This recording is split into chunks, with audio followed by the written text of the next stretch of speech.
یا رسول الله و قدوتنا. به نام خداوند بخشنده و مهربان. سوال 20 چنین بود: اولین نفری که اسلام را قبول کرد کی بود؟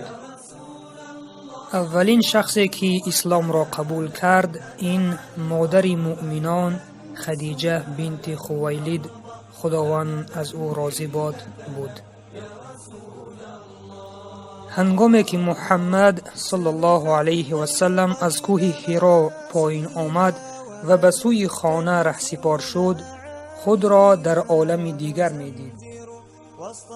قبل از آنی که به کوه رود پیامبر نبود، اما اکنون با مبدأ جهان مرتبط شده است و آنچه را بحیره راهب مسیحی و دیگران درباره او بشارت داده بودند مشاهده می کرد.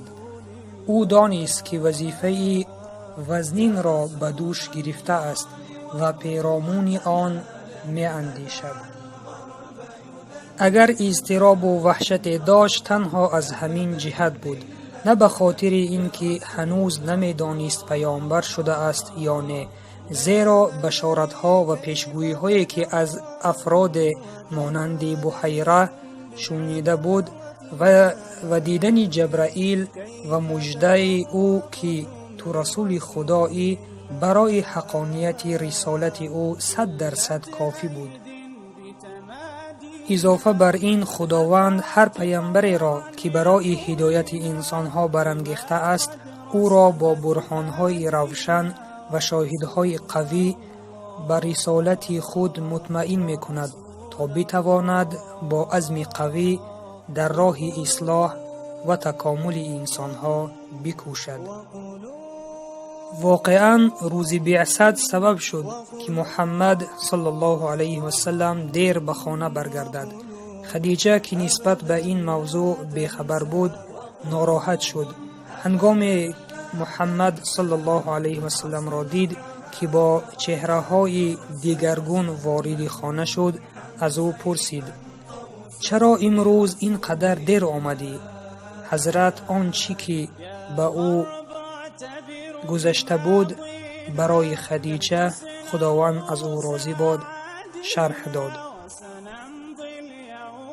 خدیجه انتظار چنین روزی را داشت، زیرا از غلام خود میسره شنیده بود که راهب نصرانی در سفر شام راجع به محمد صلی الله علیه و سلم گفت: این پیامبری مردم است. این چنین کاهنان و علماء یهود و نصارا به او بشارت داده بودند که محمد صلی الله علیه و سلم پیامبر است و شأن عظیم دارد. بنابراین خدیجه خداوند از او راضی باد از جای برخاست و پس از پرسش ها به نزد پسرعموی خود ورقه ابن نوفل که از مردان باسواد و مسیحی آن زمان بود رفته این قصه را به او گفت.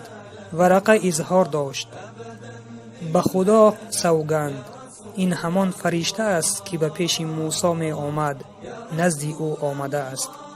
به هیچ شک او پیامبری این امت خواهد بود.